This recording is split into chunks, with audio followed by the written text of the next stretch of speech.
মুর্শিদাবাদের মাটিতেই চাষ হচ্ছে সৌদি আরবের খাজুর গাছ। বিশ্বাস হচ্ছে না, এটাই সত্য।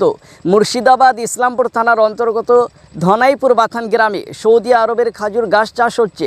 প্রায় 50টারও বেশি এই ধরনের খাজুর গাছ, সৌদি আরবের খাজুর গাছ চাষ করছেন ধনাইপুর বাথানের একজন ব্যক্তি। এবং এই বাগানের মালিক কী উদ্দেশ্য নিয়ে এই চাষ করছে এবং এই চাষ করে কি লাভবান হবে মুর্শিদাবাদের কৃষক, সেটাই জেনে নেব। বাগানের মালিক কি বলছে শোনাবো। ওয়ালাইকুম আসসালাম। আচ্ছা, আপনার এই বাগানে খাজুর গাছ কতটা আছে? 50টা।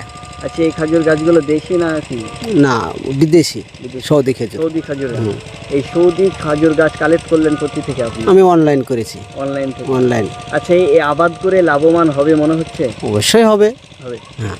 এর গুণ কি? গুণ সবই ভালো, কারণ খেজুর আমাদেরকে বাইরে থেকে আনতে হয়, ইম্পোর্ট করতে হয়। এই যে আমাদের গ্রাম অঞ্চলে হয়, তাহলে সব করতে ভালো হয়।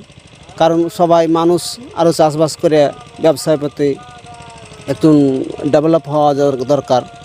সেই জন্য আমার উদ্যোগ যে এই জিনিসটা করা ভালো এবং ফসলটাও ভালো, কোনো খরচা নাই। যারা এই আবাদ করবে আসলে প্রথম থেকে এটাকে চারা গাছ লাগাতে হবে? চারা বীজ থেকে চারা করা যায়, সেটা আমার কাছে পাওয়া যাবে।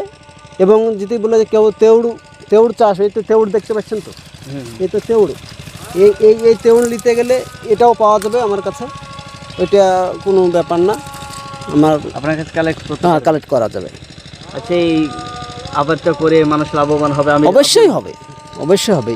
এখন এই সৌদি মারিয়ম খাজুর যদি নিতে যাওয়া যায়, আনতে যাওয়া যায়, তো মিনিমাম 500-600 টাকা এখানকার ও হবে। এই বাগানে আপনার কতটা খাজুর গাছ আছে? আমার 50টা আছে। 50টা? হ্যাঁ।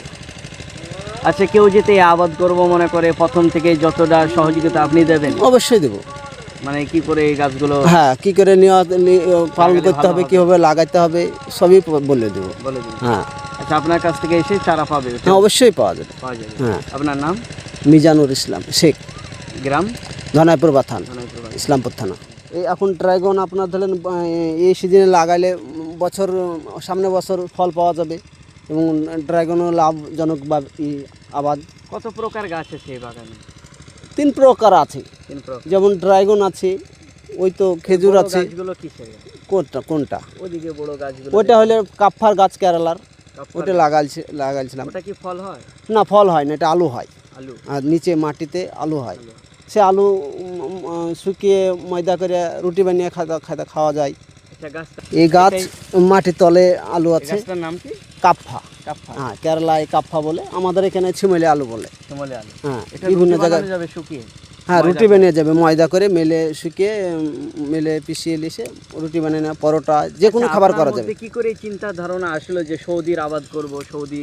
আমার মনে, কারণ ও বিদেশ থেকে আইনে এখানে খাওয়া দাওয়া, তাহলে আমি ভাবতে পারলাম যে আমাদের দেশীয় খেজুর যদি হয় এখানে, তাহলে সৌদি খেজুরও গাছ হবে এখানে।